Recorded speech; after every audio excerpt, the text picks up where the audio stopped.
Welcome into another edition of ACC Baseball Etc, presented by Academy Sports and Outdoors, where they carry all the best gear from all the top brands, all at the prices you'll love. Shopping is more convenient than ever at academy.com and on the Academy app. You can enjoy free shipping on orders $25 or more with sign-in, easy in-store or curbside pickup. Shop anytime, anywhere, and find the widest selection of colors, styles, and sizes. Everything you need to have fun out there is right here at academy.com.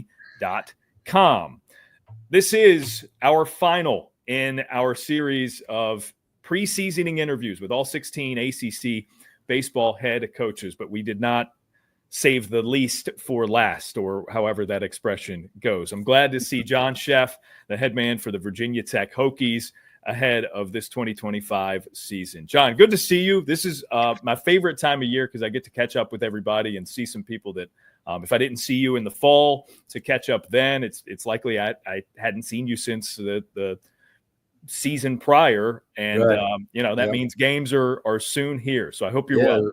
They're real soon. I mean, next week. And we've been just busy preparing just like everybody else, and should be in a pretty good place come next Friday. And hopefully the weather's been really mild here.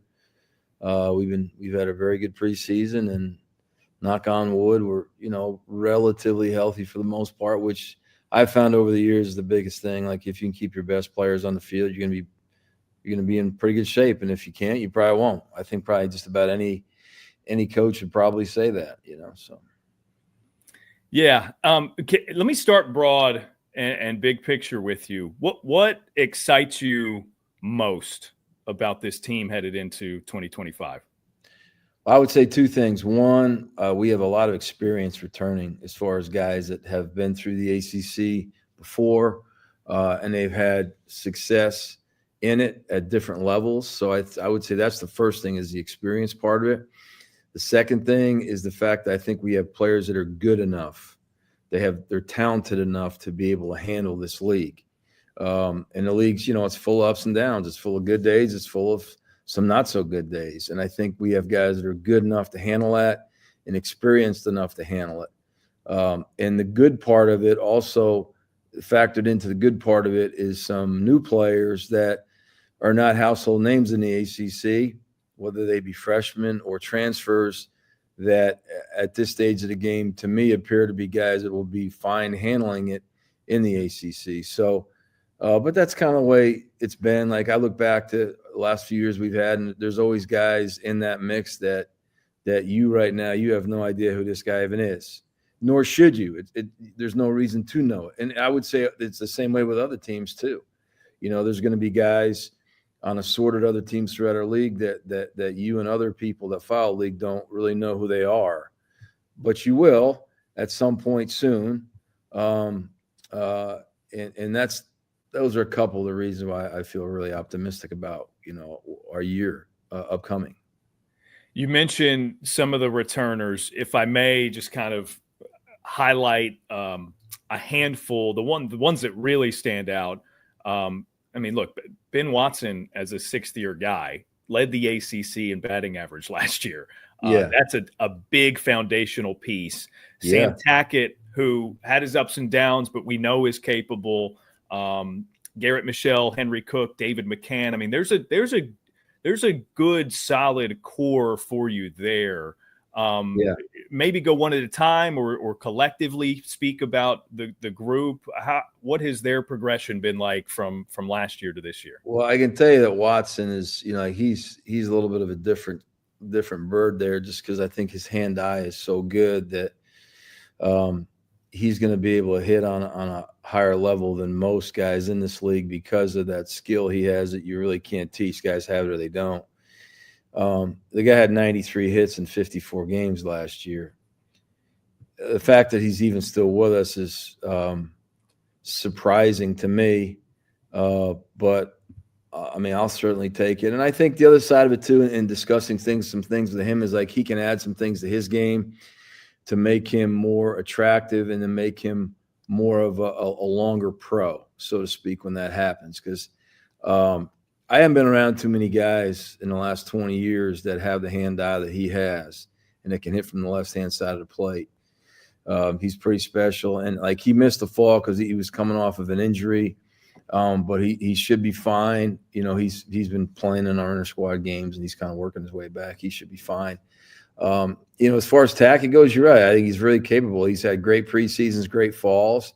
He's just kind of at a stage where he's got to bring it into the spring. And I think he knows that, just like everybody else knows. It's not like it's a mystery or anything.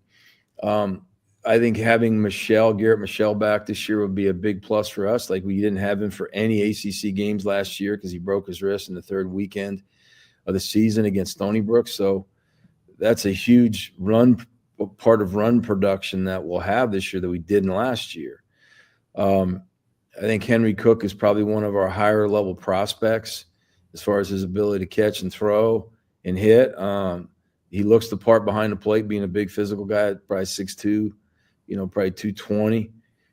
So I think he's, I know all the preseason rankings and all that stuff, which doesn't mean anything, but I mean, he's been part of those rankings as far as the catching goes. So I think he definitely factors into that. As I look at it, Clay Grady, returning in the middle infield, probably spend a lot of time at shortstop. He'll be a big factor for us too, his experience and his ability. The one other position player I probably would highlight at this stage that we haven't talked about as a new guy in our program, Trayson Hughes, who transferred here from Ole Miss, and he's pretty advanced hitter. He can legitimately play center field. And obviously with his experience, having been in the college game for 3 years, I think there's a lot of value to that, both in how it's going to affect him as a player and how it's already affected our team as far as his strong personality and his leadership skills. Those are all position players, obviously. Yeah. If I may, because Trayson is not the only newcomer via the transfer portal that looks to make an impact for your team. Yeah. How has your mindset changed when you look to wrap your head around the portal and even if it's simply what makes a good fit for Virginia Tech and for you as a head coach and your program? Because at first I can imagine from your position and for any other coach too, it was maybe a little overwhelming, right? You've got access to all these guys. Yeah. How do we key in on whom, not dissimilar to the process of recruiting a high school prospect, but a little bit different in that way, in that they're in a lot of cases established as collegians at that point. Right. Is it different from the approach with a high school prospect? Well, I think it is to an extent, because our league, the separation in our league has become pretty drastic in the last 2 years because the lineups are older, the players are older and more experienced. Like, I look at the team we had in 22 when we won the ACC and went to a super regional, and I think the league is dramatically different now than what it was then. And I think it's always been good. I mean, it's just a matter of how good you're talking about. But I don't think the lineups were quite as old then as they are now. Pitching, I mean lineups. I mean, I should say rosters. I think the rosters they're older maybe than they were then, and that's only 3 years ago. And so things have pretty dramatically changed. As far as like looking, I think it starts with having a specific need for something. Like if you're 4 deep behind the plate, you're probably not going to go get yourself a catcher in the portal because you're fine as it is. But depending on what your needs are, you try to key in on, for me at least, we try to key in on what our needs are and try to fill them accordingly with guys that are good enough to play in this league, but also guys that do have a fit, that are coachable guys. I mean, we go through the visit process just like we would a freshman. So you're trying to – the only difference is you're trying to learn guys in a really short period of time.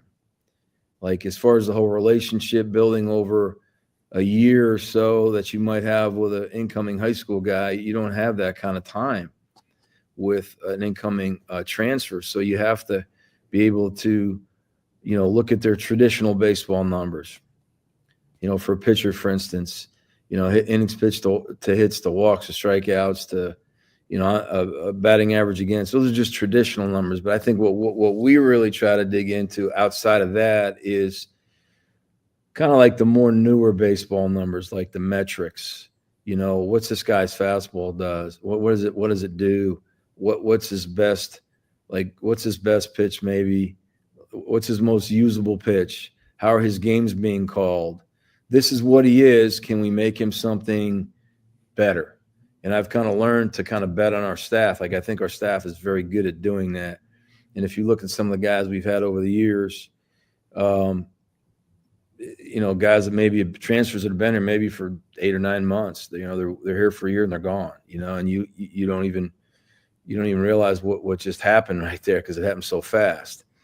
So I think that, you have to evaluate the transfers a little bit differently, but ultimately I think some of our best players, even as we speak now, are still our incoming guys that come to us from high school. They're coachable. Do they have the experience? No, they don't, but they're good enough and confident enough, and they're all perfectionists, whether they're high school kids or transfer guys, where they're going to figure it out pretty quickly. And I think you usually have, probably a handful of those guys every year, like we do this year, like we've had in the past, the DeMartinis, the Hackenbergs, the Renfros of the world, the Garrett Michels of the world that are good enough, that can handle it. They're going to have their ups and downs just like anybody else, but that their ups and downs are going to make them better players, and they're going to make your program better at some stage of the game. Yeah, that's really well said. I'm glad you illustrated that and some of the key differences, right? Because as things quickly change, a lot of it is kind of the same, but you did a great job of sort of sifting through that for me. So I appreciate the answer. Yeah. To follow up on a couple more transfers, I called the Big South Conference tournament last year. So I got a good look at Cameron Pittman as somebody who was paying attention to the league in whole prior to my assignment there. Right. Incredibly capable center fielder. I think he's going to mesh right away into the ACC and be competitive. Kind of a slight frame, right? But he's got speed. He's gritty at the plate. Can steal bases for you. What else went into the mix with Cameron Pittman that made him appeal to you as a guy that you could bring from not too far away from Radford? Yeah. Well, we were familiar with him out of high school, and it just didn't work for one reason or another. But so being close by Radford, like we played them twice a year for the last 3 years. And to put it as basically frankly as I can, I got sick and tired of watching him play against us. Because every time we played Radford, Cam Pittman would tear us up. And I'm saying to myself, I'd rather have him on our team if I can. And then you start digging into his metrics and how well he hits a fastball and how he lays off spin and like on and on and on. And, he's just number one, like he's also a real coachable guy too. So you can take what he has now and say, hey, you need to add this or that to your game. You need to be maybe a little more credible, let's just say, and whatever it is, hitting and running, short game, base stealing, whatever it is, and try to give him a couple more coaching points maybe he hasn't had in his game. And that's not knocking anybody along the way. It's just saying, hey, this is maybe some of the stuff we work on with our guys. Let's add this into what you're doing. And, again, you look at the experience. The guy's been in college baseball for 3 years. He's played against teams in our league for 3 years and had success doing it. So, you have a guy that's been through some ups and downs, but he's good enough to handle the league, the level of the league, I think, and take his experience and his talent and do so. And that's a good example of a good fit transfer guy, I think. Yeah. Last one regarding the position players coming from elsewhere. You mentioned Trayson Hughes. Prior to his time at Ole Miss, he was at Mercer. Yep. Which is where you got another guy from in Jackson Cherry. Yes. So corner outfielder, DH, possibly another left-handed hitter who's got some pretty severe pop. He does. Yeah. If you watch some of our games, you can see that too. It's a real strong guy. He's also a Virginia guy. He was friendly with some of our past players, which kind of helped the process. He's just a guy, he kind of just shows up and he's the same guy every day. Like, there's not a lot of frills and fluff to him. You know, he's the kind of guy that's just going to drive a pickup truck and wear an old pair of jeans and a pair of boots. And like, there's not a lot of, makeup and lipstick on that. But he's good. Like, he's good enough. He's strong enough. He makes guys around him better. He is a very good fit for Virginia Tech and Virginia Tech baseball in general. Two other guys I would note, two other transfer position players. Jared Davis, an infielder, real plus runner. Like, we went out and tried to improve our team speed and our left-handed pitch, and then with JD and with Pittman, we think we did that from the team speed side. And Davis is a very exciting player in that he can do a lot of different things. He can hit for power, he can run, he can bunt. Like, you don't want to step away from your seat when he comes to the plate because you're not exactly sure what's going to happen. He's a JUCO guy from Florida. And then David Lewis, a corner infielder, started out at Clemson. Lewis will be a right-hand hitter, be a guy that can split our lefties up. Good quality hitter. Spent some time with Garrett Michelle at Born in the Cape this summer too. Got him late. But he's a very good addition too. Very similar guy to Cherry from a personality perspective. Not a real household name in college baseball, maybe. Doesn't matter. Like, I don't really care, honestly. Like, as long as guys are good enough, they work, they get after it, which they do, they're good to be around, they'll make a name for themselves. And hopefully we can help them do that. Both guys like Cherry, Lewis, Davis, Pittman, those kind of guys. Yeah. Lewis from Division II North Greenville after his start at Clemson. And look, again, not a household name as far as Division I baseball is concerned, but North Greenville, if you are aware of D2 baseball, that's a big-time program. So it is. They frequently bump guys up to this next level who are extremely capable. Yeah, and I think guys like Lewis and Cherry and Pittman, for that matter, are probably three good examples of what you were talking about as far as the transfer portal and how it can work for certain guys, and selfishly how it's helped our program. Yeah. I mean, like, I am really happy that those three guys are in our program, as are probably, if you asked 100% of the rest of the people that surround our program, like, they're happy that those guys are here because they're going to make us better. And they're three guys that are just good guys to be around every day. Like, you're not saying to yourself, man, I don't want to see that guy today. I can't deal with that. It's not that way at all. Like they're good, solid additions, both in who they are and how they play and how they work to the program. Yeah. And I think everybody would say the same thing. I believe that. I almost feel bad, John, that we are not quite 19 minutes in to talking here, and I haven't asked you about pitching at all, because you've got a fantastic, undisputed ace on your staff and sophomore Brett Renfro, who sort of took the ACC by storm a season ago and showed. I mean, I saw him with the collegiate national team over the summer, and it was just even more impressive at that point, which is impressive in that was coming off of a freshman campaign where, this well about first-year players in the college game. He had thrown as much as he had ever thrown in a season at that point. And then to come to Cary and be with Team USA and still be effective as he was. What's been the biggest note that you've made mentally about Brett and his jump from year one to year two? Because this can typically be a pretty big jump, at least in maybe physicality and just sort of adjustments to, okay, he's got a season under his belt. Now he's ready to really take it. Well, it's a little similar to Watson. Like, he's not going to sneak up on anybody. Like, everybody knows kind of who he is. It's probably going to be a little more difficult for him to have the success rate because the book's out, and the video's out, and people can prepare for him better than what they did last year. Okay, but now here's thing number two. He's good enough to deal with it.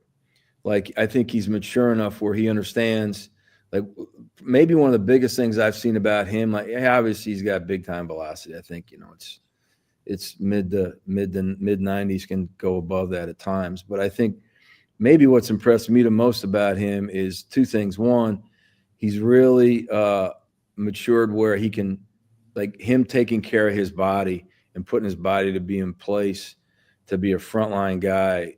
That not that it wasn't the case last year, but I think now it's even more so the case. Like, he is dedicated 100% to putting his body in the best place to be successful as far as arm care, weight training, nutrition, you name it.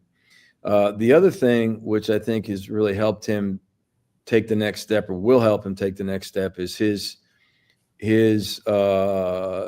dedication to his craft as far as field to pitch ability, changing speeds, pitch shaping, commanding the zone. So not only does he have power stuff, but it's strike. It's located strikes. It's command of the zone. So, and typically for a guy who's his age, who's a true sophomore, you might not see that a whole lot. It still might be, how hard can I throw? Can I throw this thing right through the catcher? Which at times he'll do that.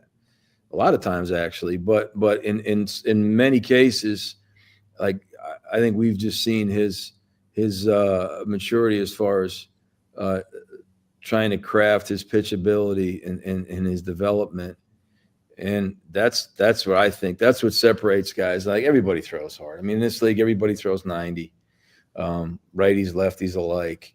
But I think the separation is in how much can a guy separate himself with how well he can command the strike zone. And Brett that's where I think he's made his biggest jump from last year to now. Yeah.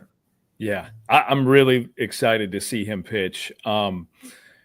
This is the part where, Coach, I would normally ask then about Griffin Stieg, but a guy who was a rock for you is going to miss all of 2025. He's recovering from Tommy John. Man, I was heartbroken for him. Yeah, I mean, it's tough. It's tough because, like, he's clearly one of our best players. I mean, if you take one of your best players out of the mix, it's not going to make you better. I mean, it's just not. But honestly, I think eventually this will be a blessing for Griffin in a weird kind of way, because, like, he's not pitching. His arm's going to be fresher when he comes out of it. He's going to have a new elbow, so to speak. And I think he'll be better for it. Yeah, I really do. But, it's actually almost better a little bit for us too as a team that we go into the season knowing that, as opposed to have that happening during the season. Yeah. Guys like Matt and Clement have developed dramatically from last year, as I kind of hoped he would. We have several guys transfer-wise that will step into major roles, again, that you don't even know who they are. Guys like Cameron Lejeune from McNeese, Matthew Curtis from UC Upstate. We got two left-handers. And just going through my notes here, Brandon Yagish, left-hander from Mount St. Mary's up in Maryland. Just going through a few others here. Luke Craters, a frontline right here we have here from Lafayette.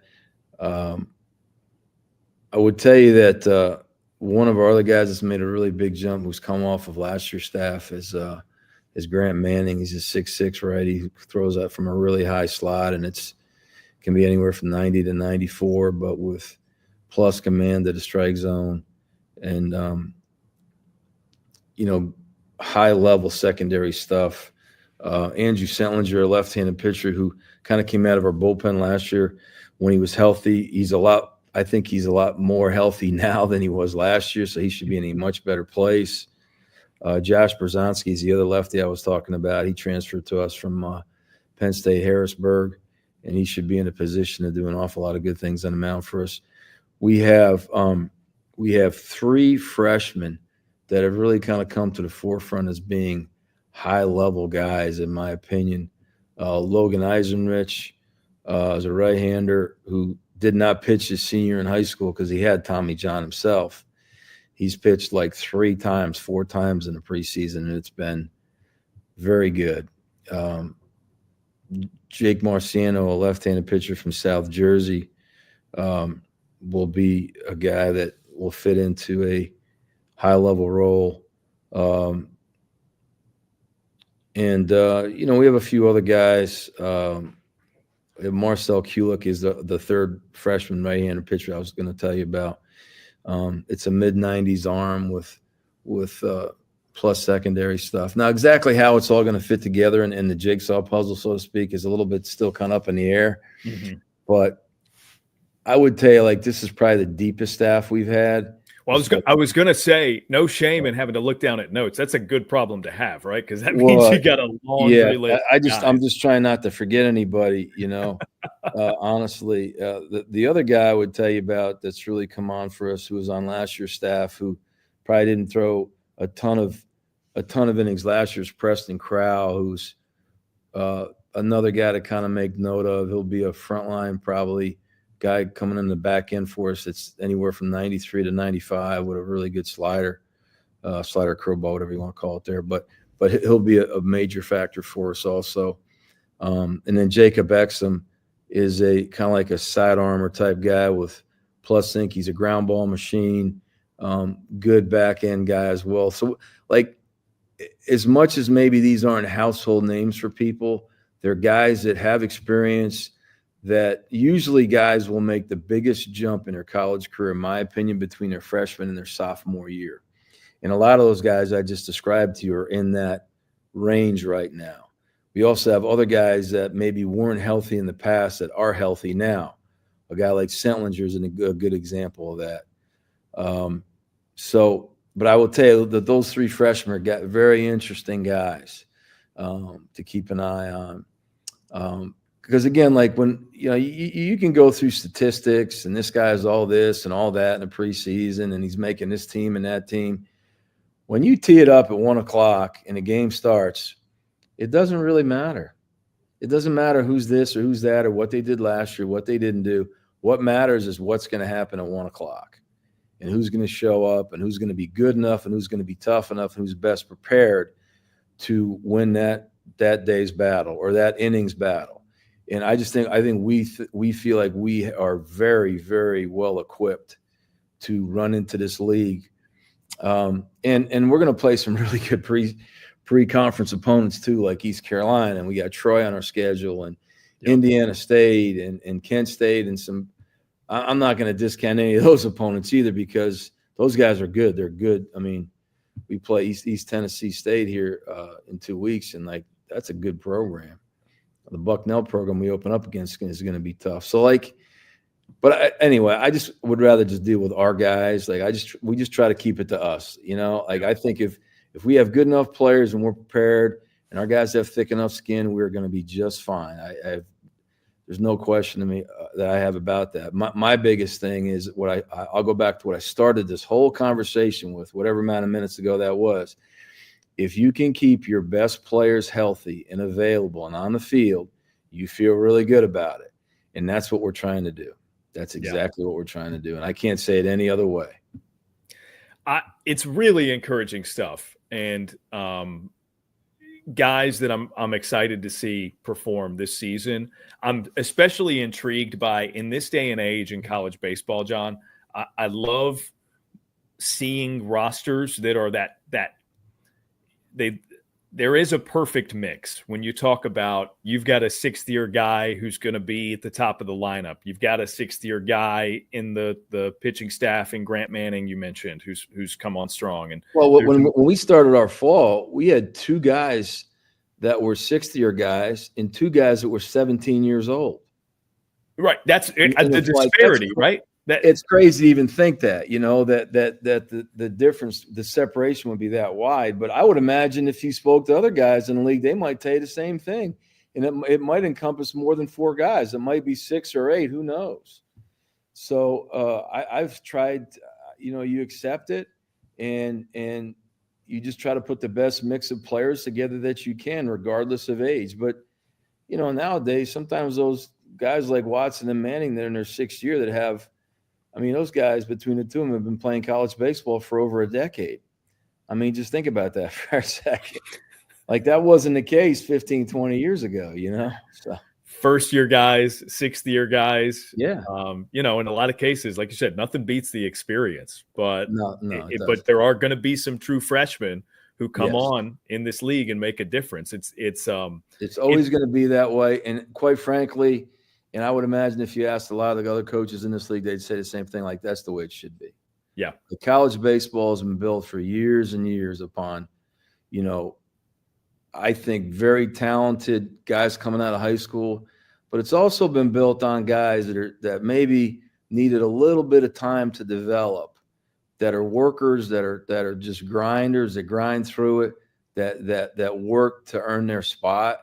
And I don't think those two things have changed. I think you still have a mix of those guys that need a little bit of time to earn their spot, and then they also maybe have the elite level incoming freshmen like a Renfro or a Michelle or a David McCann, for instance, who David had tremendous at-bats for us last year. But also David got a chance to play a lot every day because Michelle was hurt. And now he's reaping the benefits of that now, and so is our program. So, anyway, I don't mean to get off on a tangent. No, that's good. Hey, amen to all of it. To me, as a fan and observer of college baseball, the game is best when you've got that mix. So I'm really excited to see you have the potential to have that mix. Some young guys who can produce, the older veteran guys that can produce. It makes me really, really excited about your team. So it's good. I just I think we're in a spot and a place here. We have a lot of resources and we just kind of hang our hats on the whole development part of it on a day-to-day basis, and practicing the game and developing guys within the game. And we have a fair amount of fluff here, I guess, with our facilities, but it's not about the fluff. It's about we try to just create an atmosphere of work, of baseball work, and that's kind of what we've done. And you try to prepare guys as best you can and roll it out there on February 14th and see what it looks like. But I'm excited to watch a group play. I think it's going to be really good for us to play against other people, because after a while, since August, you're inter squad and you're like, it's time for us to play somebody else. Yeah. And after this weekend, I think it's getting to be that stage. So I love it. I can't wait, man. John, appreciate the time as always.